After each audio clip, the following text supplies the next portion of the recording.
The space station called Helix Prime floated in the darkness between 12 star systems. It was the biggest structure ever built by any species in the galaxy. Every year, representatives from over 100 alien races came here to talk, argue, and make deals. They called this meeting the Galactic Assembly. Una Park stood at the back of the human group. She wore her military uniform and kept her back straight. She was 29 years old, and she was the youngest security officer ever sent to protect Ambassador Do-Hyun Kang. Her job was simple. Watch everything.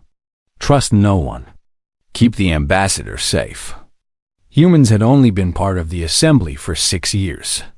Most alien species thought humans were strange. They called them young, wild, and too emotional. At diplomatic events like this, other species stayed away from the human delegation. They whispered that humans were unpredictable, dangerous even. Una did not care what they thought. She had a job to do. The Grand Chamber was enormous. Thousands of aliens filled the room. Some had scales. Some had fur. Some floated in the air. Some had no bodies at all, just shapes made of light and energy. Their translator machines filled the air with a soft buzzing sound as they converted 1,000 different languages into words everyone could understand.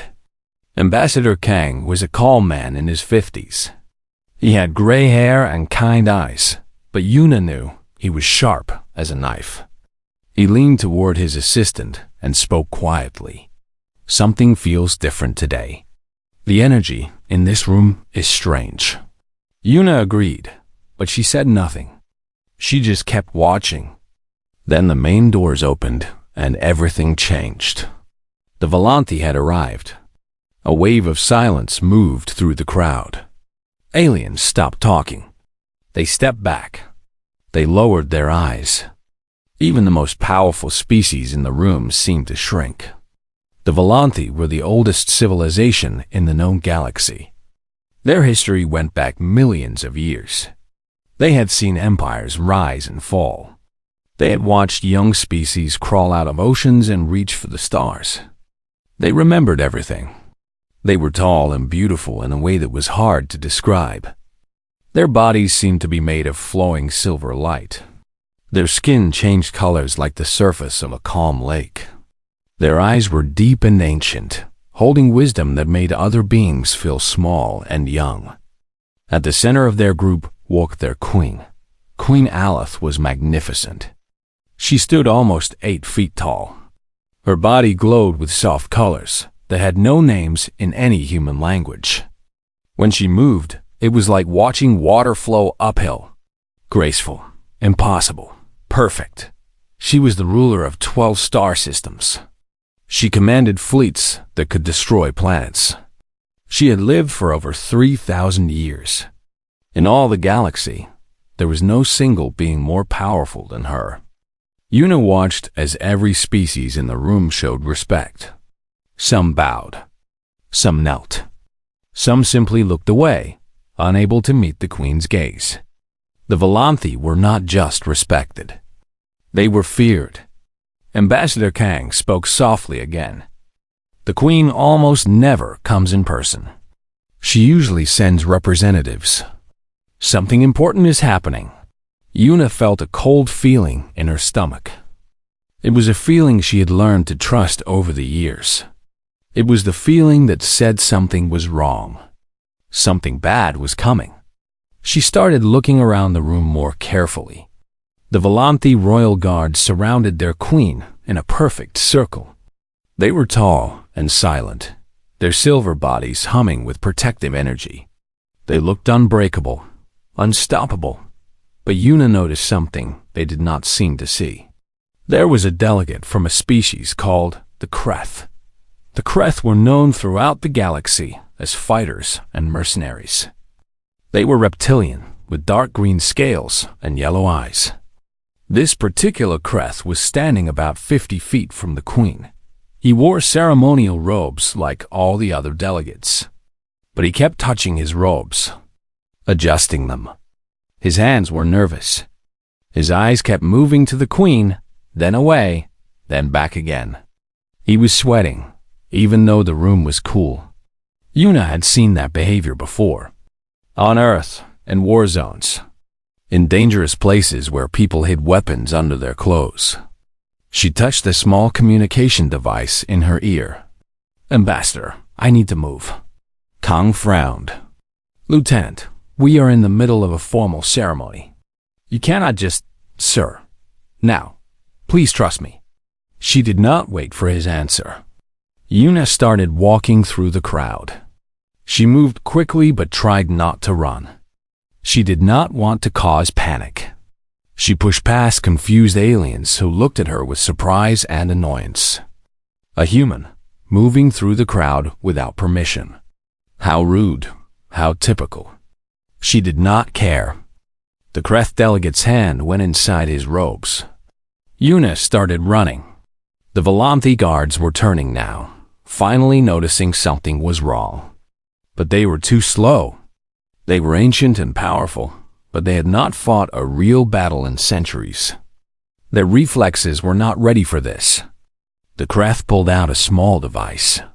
It was black and round, and it pulsed with a strange energy that made Yuna's teeth hurt.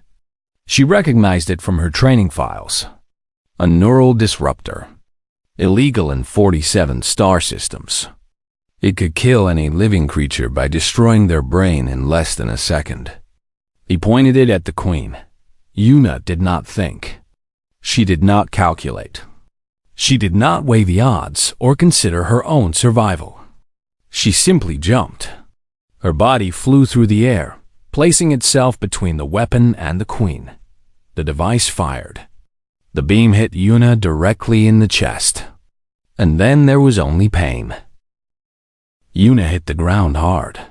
Her body twisted and shook as the neural energy burned through her. Every nerve in her body screamed at once. Her muscles locked tight. Her jaw clenched so hard, she thought her teeth would break. Colors exploded behind her eyes. Colors that should not exist. Colors that hurt to see. The pain was beyond anything she had ever felt. It was not like being shot or stabbed or burned. It was like her entire being was being torn apart from the inside. Every cell in her body was on fire. Every thought in her mind was breaking into pieces. She should have died. The weapon was designed to kill instantly. It could destroy the brain of any organic creature in the galaxy. Beings far stronger than humans had died from such weapons. There was no defense, no protection, no survival. But Yuna's heart kept beating. For 4 seconds, it stopped. 4 seconds of complete silence inside her chest. 4 seconds where she floated in a dark space between life and death. Then it started again. Thump, thump. Weak, unsteady, but alive. The Grand Chamber had gone completely silent. Over 1,000 aliens stood frozen, staring at the scene before them. No one moved. No one spoke. The translator machines had nothing to translate. Yuna lay on the cold floor. Smoke rose from her uniform where the beam had hit her. Her body twitched with small shocks of leftover energy. Blood dripped from her nose and ears. Her eyes were open but unfocused, seeing nothing. The Kreth assassin still held the weapon in his hand. He stared at the human woman on the ground with an expression of pure disbelief. She should be dead. The weapon had hit her directly. He had seen it work before, seen it kill creatures twice her size in an instant. But she was breathing.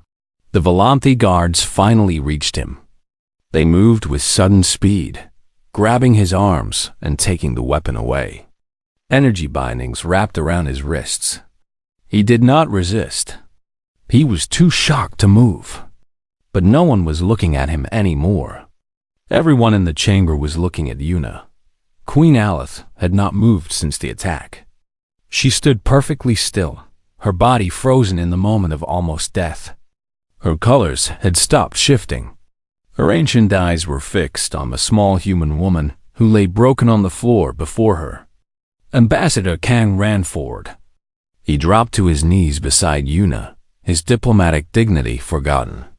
His hand shook as he touched her shoulder. "Lieutenant, Yuna, can you hear me?" Yuna coughed. Blood came up with the cough, dark and thick. Her voice was barely a whisper, rough and broken. Is the Queen safe?"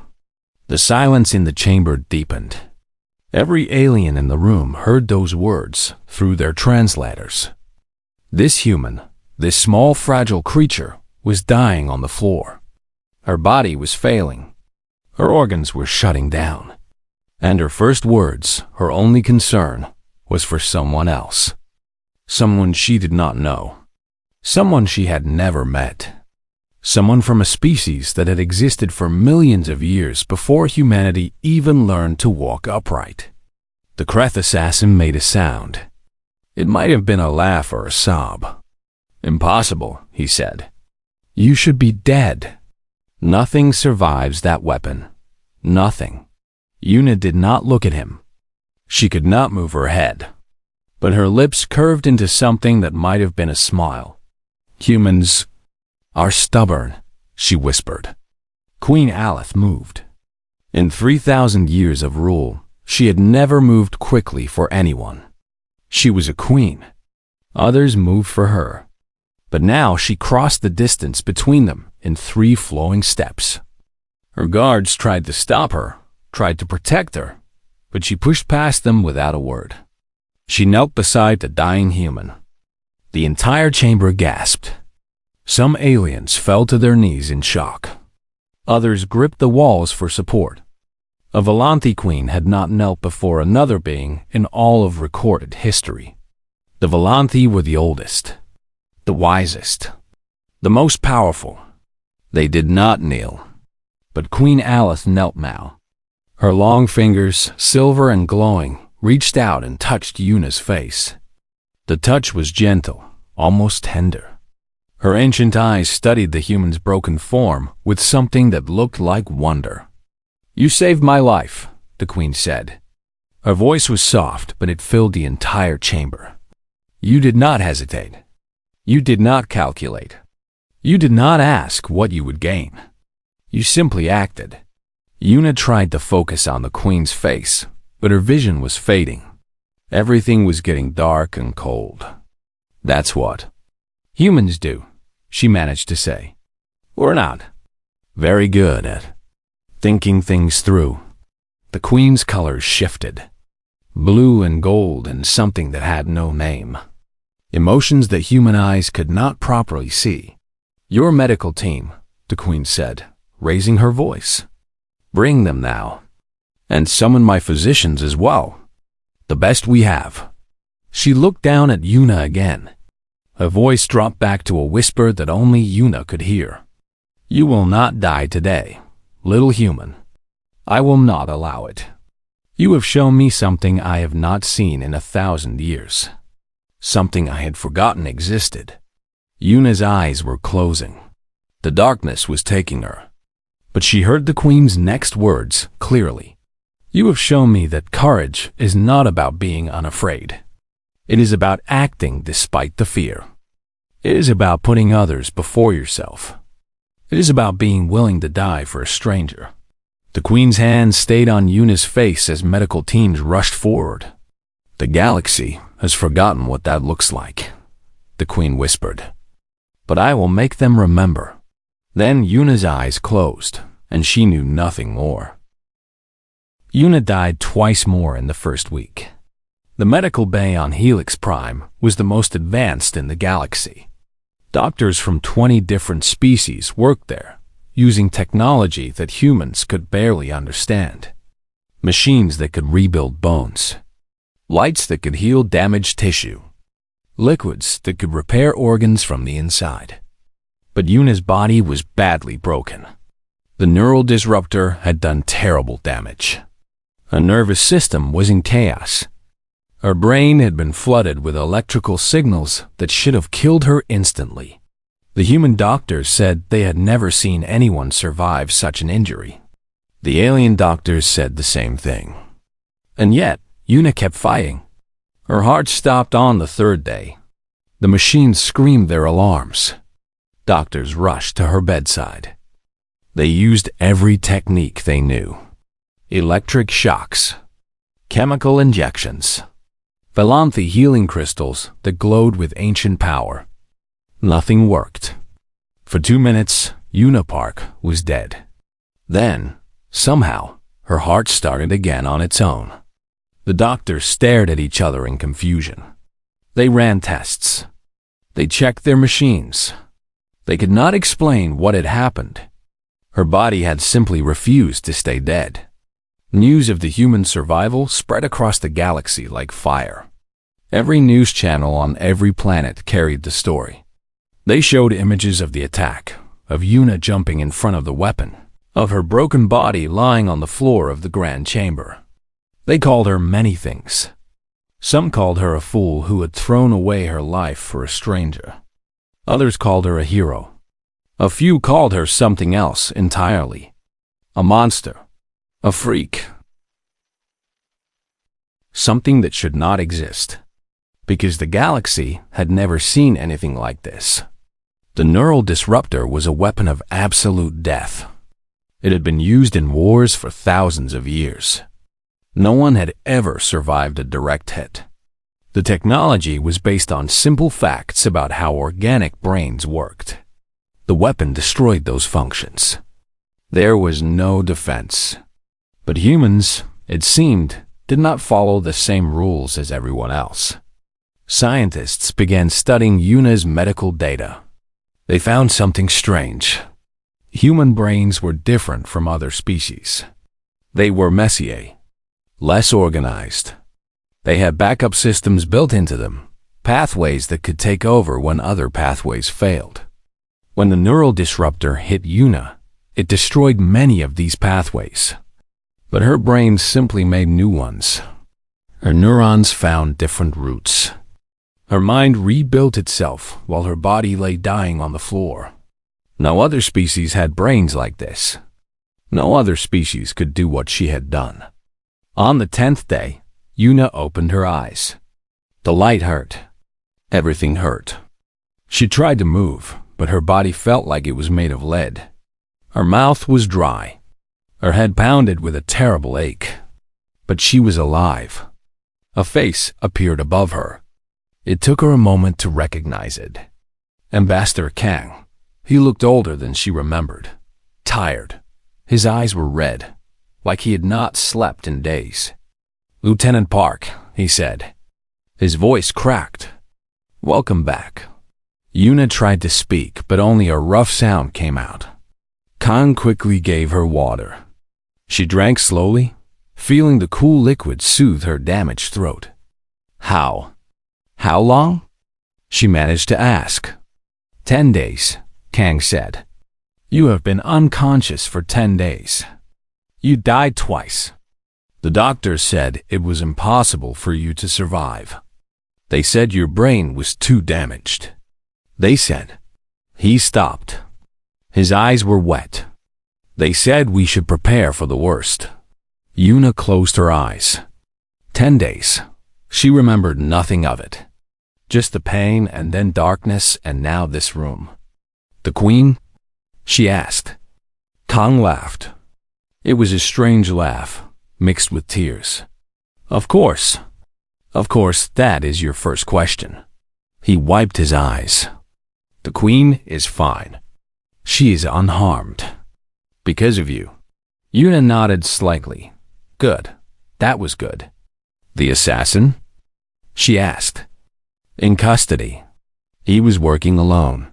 Some kind of political extremist who believed the Velanthi had too much power.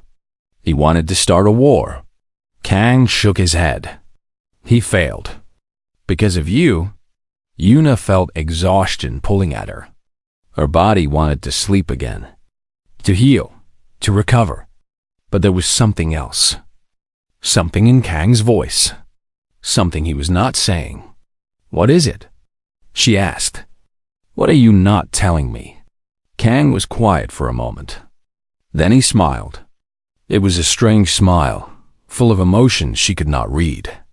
Everything has changed, Lieutenant. Everything. The Queen has not left this station since the attack. She has been here, waiting for you to wake up. She has made announcements, declarations, things that have shaken the entire galaxy. Yuna frowned. What kind of announcements? Before Kang could answer, the door to the medical bay opened. Queen Aleph stood in the doorway. She was alone. No guards, no attendants. Just the ancient monarch, glowing softly in the harsh medical lights. "Leave us," she said to Ambassador Kang. It was not a request. Kang bowed and left quickly. The door closed behind him. The Queen walked slowly to Yuna's bedside. Her movements were graceful, but there was something different about her now. Something Yuna had not seen before. Respect. "You are awake," the Queen said. "Good. We have much to discuss." Yuna tried to sit up, but failed. Her body was still too weak. "Your Majesty, I cannot. I am not able to." "Rest," the Queen said gently. "You have earned that and more. I did not come here for ceremony. I came here to thank you, and to tell you what your sacrifice has done." She sat down beside Yuna's bed. A queen, sitting like a common visitor in a hospital room. "You have changed everything, little human, everything." Queen Aleph sat beside Yuna's bed for a long time without speaking. Her colors shifted slowly, moving through shades that Yuna did not have names for. Finally, the Queen spoke. "I have lived for 3,000 of your years," she said. "I have seen more than you can imagine. Wars that destroyed entire star systems. Plagues that wiped out whole species. The rise and fall of civilizations that thought they would last forever." Yuna listened quietly. She was too weak to do anything else. "In all that time," the Queen continued, "I have learned one truth above all others. Every being in the galaxy acts for their own benefit. Every species seeks power. Every individual calculates what they will gain before they act. This is the way of things. This is how the universe works."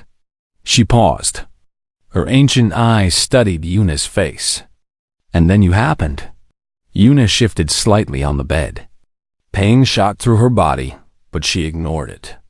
"Your Majesty, I just did what anyone would." "No." The Queen's voice was firm. "Do not say that. Do not reduce what you did to something ordinary. I have seen the calculations. You had less than 2 seconds to react. In that time, you could have done many things. You could have shouted a warning. You could have tackled the assassin. You could have run for cover. There was no time for any of that," Yuna said. "Exactly. There was only time for one action. And you chose to put your body between the weapon and me." The Queen leaned forward. "You did not know me. We had never spoken. I am not even human. And yet, you chose to die for me without a single moment of hesitation." Yuna was quiet. She did not know what to say. "My scientists have studied the attack," the Queen said. "They have run simulations. They have calculated every possible outcome. Do you know what they found?" Yuna shook her head slightly. "If you had done anything else, I would be dead. The weapon was too fast. My guards were too slow. The only action that could have saved me was exactly what you did. And the probability of any being choosing that action, according to our calculations, was less than 1%. The Queen stood and walked to the window. Outside, the stars burned cold and distant. "Other species would have hesitated," she said. "They would have thought about the consequences. They would have weighed their own survival against mine. That hesitation would have been enough. I would have died." She turned back to Yuna. "But humans do not think that way. Your species is young. You have only been among the stars for a short time. Many in the galaxy think you are primitive, emotional, irrational." She smiled slightly. "They are right. And that is exactly why you saved my life. Yuna finally found her voice. Your Majesty, I appreciate your words, but I am just a soldier. I was doing my job. Your job was to protect your ambassador, not me. Your duty was to the human delegation, not the Volanthi Empire. By every rule of your profession, you should have stayed at your post. I could not just watch someone die. I know. The Queen's voice softened. That is what makes your species so remarkable. You cannot watch others suffer without acting. You cannot calculate the value of a life and decide it is not worth saving. You simply care. She walked back to Yuna's bedside and sat down again. I owe you a debt, the Queen said. In Volanthi culture, a life debt is the most sacred bond. It cannot be broken. It cannot be forgotten. It passes down through generations. Yuna felt uncomfortable. Your Majesty, I do not want any reward. I did not save you for, I know. That is why the debt is even greater. The Queen reached out and took Yuna's hand. You saved me expecting nothing in return. You gave everything without asking for anything. In 3,000 years, no one has ever done that for me. Her colors shifted to something warm, something that looked almost like love. So here is what I have decided. Humanity is now under the protection of the Volanthi Empire. Your species will never stand alone again. If anyone threatens your worlds, they threaten us. If anyone attacks your ships, they attack us. Your enemies are now our enemies. Your struggles are now our struggles. Yuna stared at her. Your Majesty, that is too much. Humanity cannot accept. You cannot refuse. The Queen's voice was gentle but firm. This is not a gift, Lieutenant Park. This is recognition. The galaxy has looked at your species and seen only weakness. They have seen your short lives, your fragile bodies, your emotional natures. They have dismissed you as children playing among giants. She squeezed Yuna's hand. But I see the truth now. Your weakness is your strength. Your emotions are your power. Your willingness to die for others is something the rest of us have forgotten how to do. Tears were forming in Yuna's eyes. She blinked them away. The galaxy has been cold for too long, the Queen said. We have become calculating, careful. We have lost something important along the way. And then your species came along, young and foolish and burning with a fire we cannot understand. She stood again. I have already made the announcement to the Assembly. Humanity is no longer a minor species. You are now full partners of the Volanthi Empire.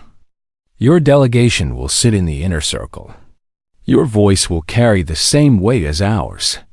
Yuna could not find words. This was more than she could process, more than she could understand. Rest now, the Queen said, walking toward the door. Heal, grow strong again. There is much work to be done. She paused at the doorway and looked back. The galaxy will learn to see humans the way I see them now. Not as children, not as primitives, but as something far more valuable. What is that, Your Majesty? The Queen smiled. Hope. And then she was gone, leaving Yuna alone with the stars and the silence and the weight of a changed galaxy. 6 months passed. Yuna stood in the grand chamber of Helix Prime, the same room where she had almost died. But everything was different now. She wore a new uniform. It was silver and blue, the colors of the Volanthi Honor Guard. On her chest was a symbol that had never been worn by a human before. It marked her as a protector of the Queen herself. Beside her stood 2 other humans. Captain Taiwu Choi was a tall man with steady eyes and quick hands.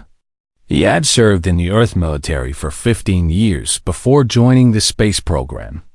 Sergeant Minji Beek was smaller but fierce, with a reputation for being the best shot in the human fleet. They were the first humans ever invited to serve in the Volanthi Royal Guard.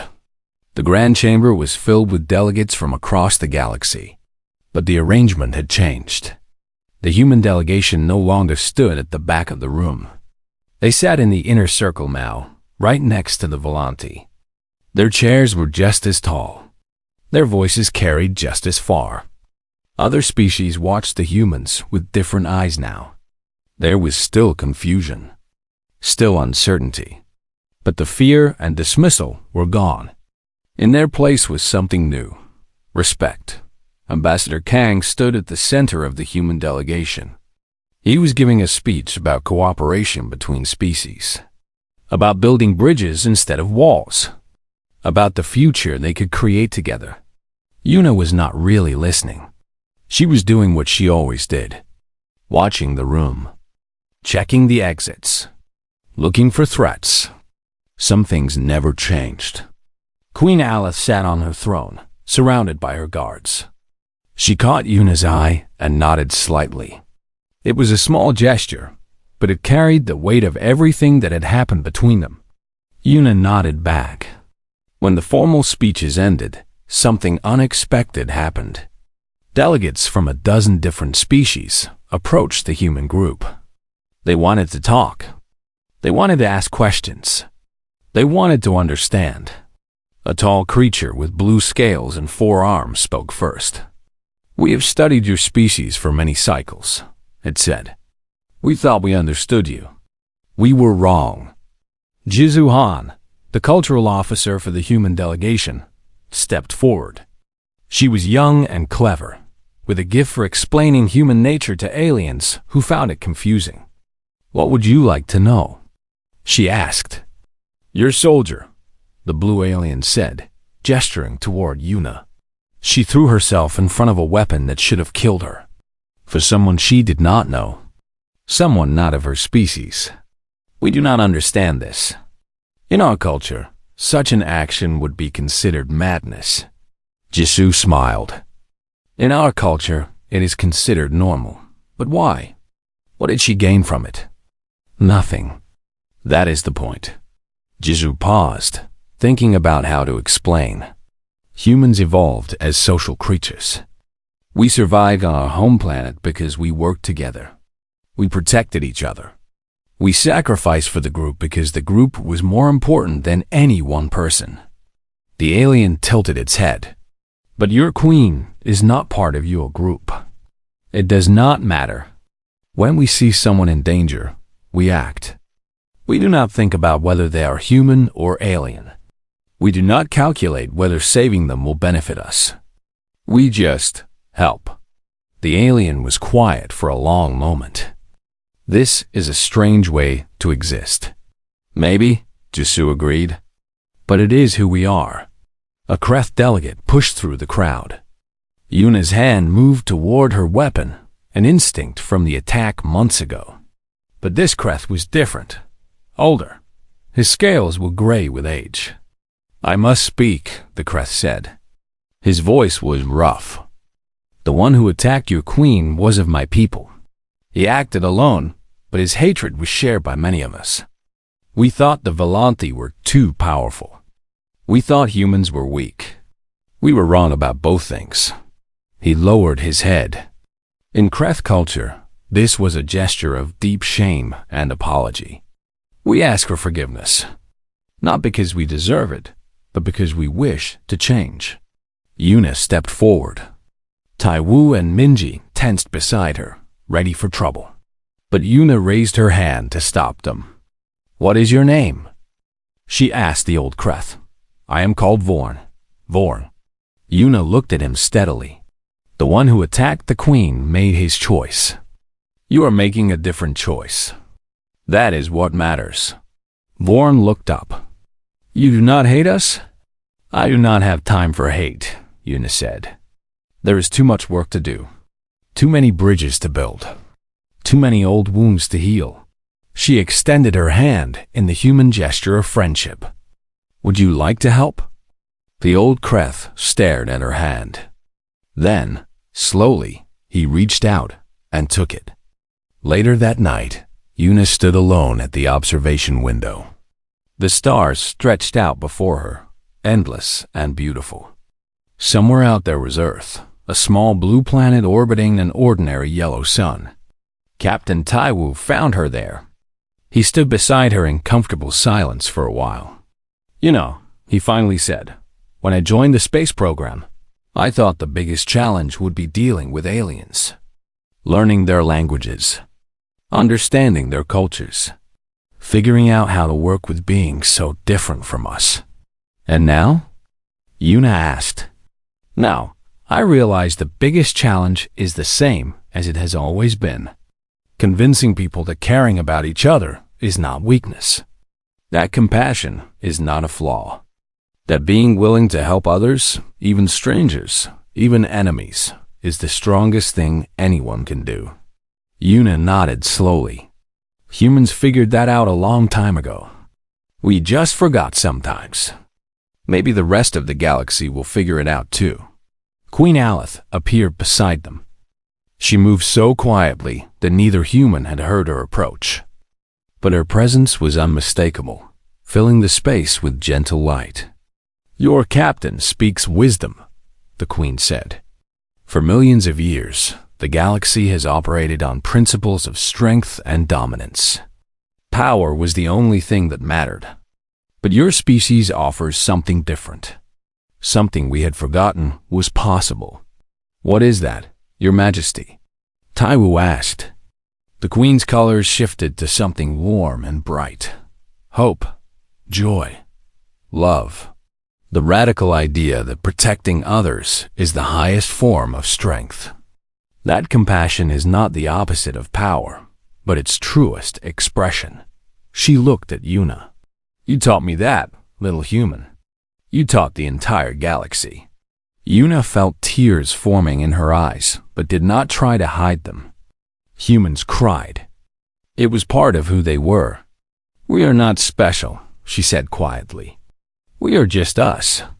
Messy and emotional, and probably too reckless for our own good." "Yes," the Queen agreed. "And that is exactly why the galaxy needs you." The three of them stood together at the window, watching the stars. A human soldier, a human captain, an ancient queen. Three beings from vastly different worlds, united by something stronger than politics or treaties or military alliances. Friendship, trust, love. The galaxy was changing. Old empires were learning new lessons. Ancient species were remembering what they had forgotten. And at the center of it all were the humans, young and foolish and burning with a fire that would not die. They had arrived among the stars not with weapons or conquest, but with something far more powerful, heart, and the galaxy would never be the same.